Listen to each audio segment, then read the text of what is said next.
छत्तीसगढ़ का सबसे प्रसिद्ध लोक नृत्य है राउत नाच, जिसका यह रूप छत्तीसगढ़ में ही सीमित है। इसे मनाने की कथा भगवान श्री कृष्ण के गोवर्धन पर्वत उठाने से ही जुड़ी हुई है।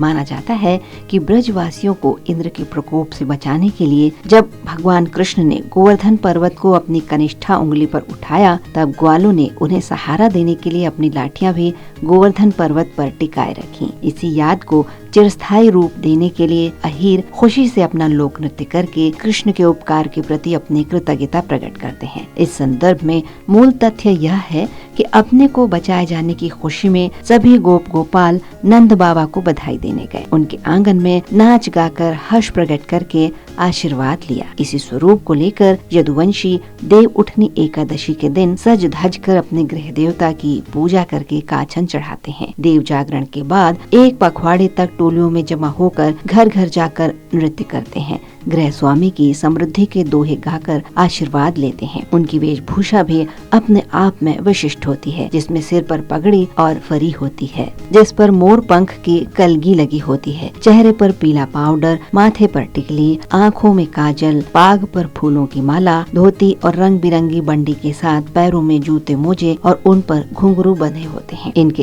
एक हाथ में सजी हुई लाठी और दूसरे में ढाल रहती है।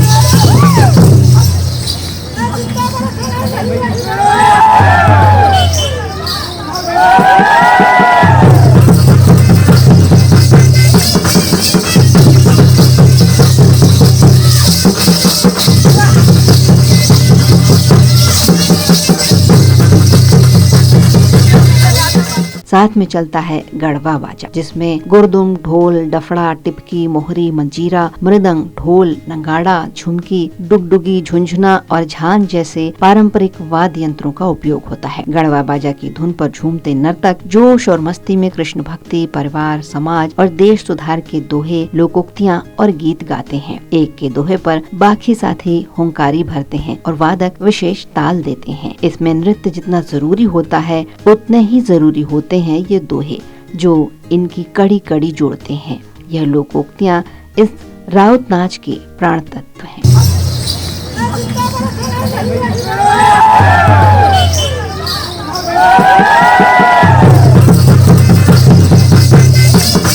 शौर्य और श्रृंगार से भरपूर राउत नाच देखने में बहुत ही मनोहारी लगता है, इतना कि देखने वालों के पैर खुद ही थिरकने लगते हैं।